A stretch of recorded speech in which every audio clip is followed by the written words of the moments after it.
Me ilumine. Amém. Queridos irmãos, em primeiro lugar, hoje na primeira leitura, nós temos aqui um trecho sobre a sucessão de Elias por Eliseu. No final do texto, ele diz o seguinte, né? Apenas Elias foi envolvido no turbilhão, Eliseu ficou repleto do teu espírito. Durante a vida não temeu príncipe algum, e ninguém superou em poder, nada havia acima de suas forças, e até já morto seu corpo profetizou. Durante a vida realizou prodígios, e mesmo na morte suas obras foram maravilhosas. Foi o que ele pediu ontem, nós vimos, ele pediu a Elias: dá-me uma porção, uma dupla porção do seu Espírito. Ele ficou repleto do Espírito, ele foi um homem cheio de prodígios.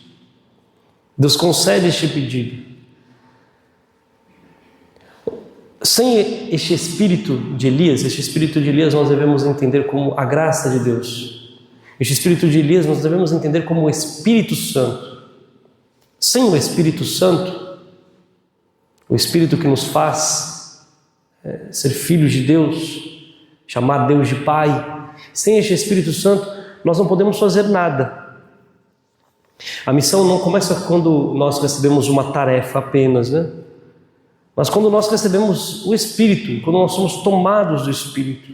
Sem o Espírito Santo não existe santidade, não existe perseverança, não existe fecundidade. Sem o Espírito Santo podemos até realizar muitas coisas, mas não realizamos a obra de Deus. A obra de Deus, ela precisa ser tomada do Espírito Santo. E por isso nós precisamos ser íntimos e amigos do Espírito Santo. E pedir sempre nas nossas orações: dá-nos uma porção do Espírito, uma dupla porção do Espírito Santo, que a vossa graça nos envolva. E aqui chegamos no Evangelho de hoje. Quando é que nós recebemos este Espírito? Na oração. E não é qualquer oração, né? Jesus ele diz o seguinte no Evangelho: entra no teu quarto. Quando orares, entra no teu quarto. O quarto não é apenas um cômodo da casa. O quarto é o interior da alma, entra para dentro de você. É o coração, entra para o seu coração. É aquele lugar onde ninguém entra além de você e Deus. Às vezes nem nós entramos. Hoje existe um problema muito comum, né? As pessoas vivem muito para fora do quarto, muito para fora do coração, ocupadas com as coisas, com notícias, problemas, com as redes, com a vida dos outros, com as próprias atividades. Agora, raramente elas olham para dentro de si e por isso rezam pouco. E quando rezam, rezam mal.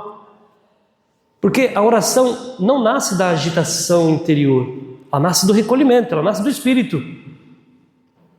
Os santos nos ensinam que Deus fala no silêncio, mas não apenas no silêncio dos lábios, mas no silêncio da alma. E muitos perderam a oração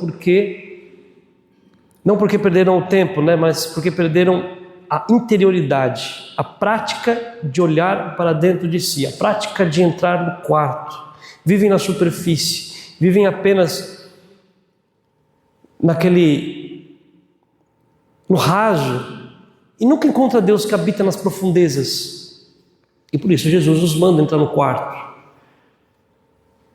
E depois, aqui no texto de hoje, Jesus ele diz, não reze como os pagãos, que falam muitas palavras. Não são necessárias muitas palavras. O vosso Pai que está no céu sabe do que precisais muito antes que vós o peçais. Aqui o Senhor não está pedindo para nós não pedirmos.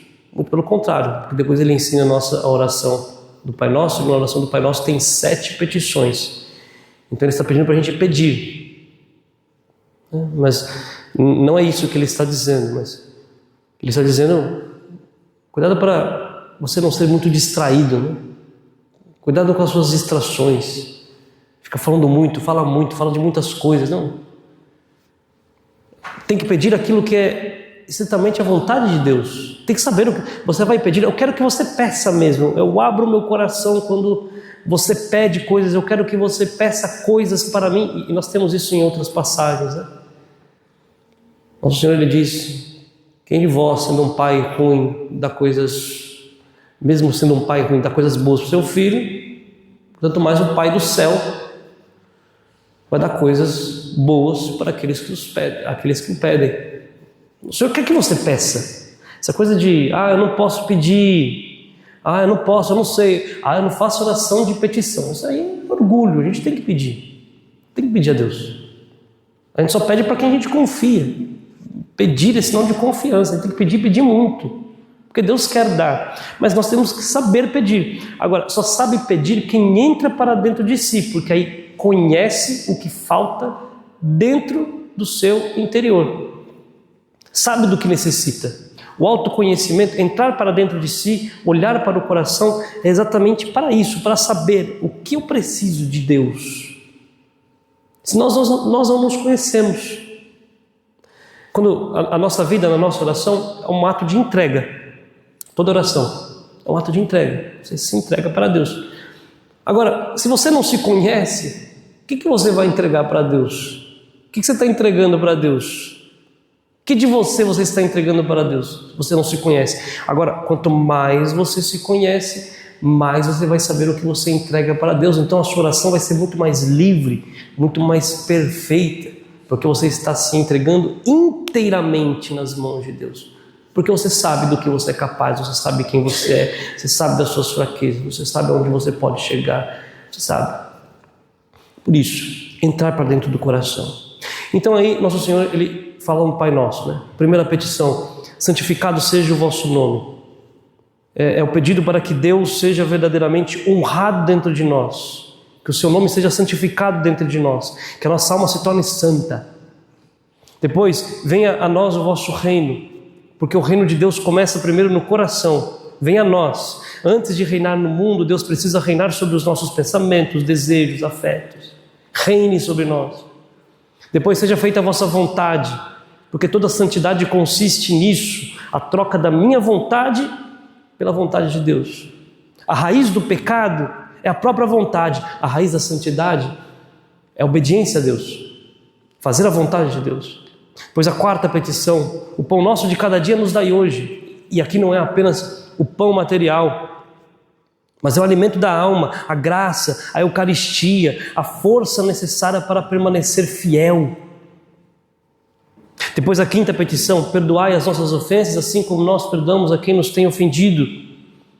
E aqui nós entramos na verdade sobre nós mesmos, reconhecemos os nossos pecados. Quem não entra dentro de si não vê suas faltas, só enxerga a falta dos outros. Olhe para você, olhe para a sua vida, olhe a graça que Deus te dá. Depois a sexta petição, né? Não nos deixes cair em tentação, ou seja, o reconhecimento da nossa própria fraqueza. É a alma que sabe que sozinha não permanece de pé. Depois nós pedimos, no final, a sétima petição: livrai-nos do mal. Porque o maior mal não é a pobreza, não é a doença, não é o sofrimento. O maior mal é tudo aquilo que pode nos separar de Deus. E por isso, livra-nos. É a libertação do pecado e do maligno.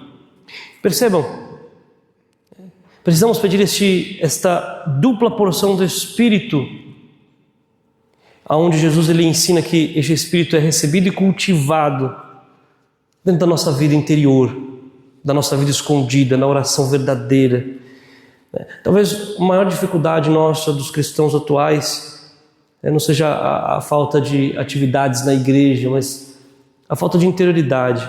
Às vezes fazemos muitas coisas, mas passamos pouco tempo com Deus. E por isso precisamos pedir esta graça, para que tenhamos a coragem de entrar novamente no nosso quarto interior, porque é lá que Deus nos espera.